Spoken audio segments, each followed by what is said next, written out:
नमस्कार. आपण कुरडयांची भाजी बनवणार आहोत. त्यासाठी आपल्याला कुरडया, कांदे, लसूण, कोथिंबीर, मीठ, तेल, जिरं, मोहरी, तिखट, हळद आणि पाणी हे साहित्य लागणार आहे. आपण कांदे आता बारीक चिरून घेऊया. कोथिंबीर बारीक चिरून घेऊ. लसणाचे पण बारीक बारीक तुकडे करून घेऊया. गॅस लावून कढई तापायला ठेवू. त्यात तेल टाकू. तेल तापतं तेवढ्या वेळात कुरडया तोडून घेऊ.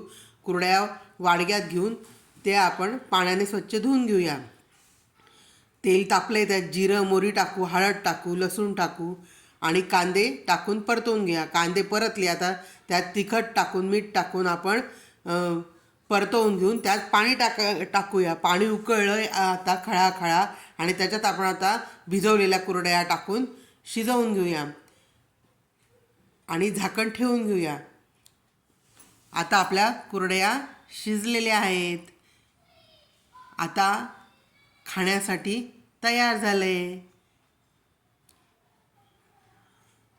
हे आपण पोह्यांसारखं सुद्धा खाऊ शकतो.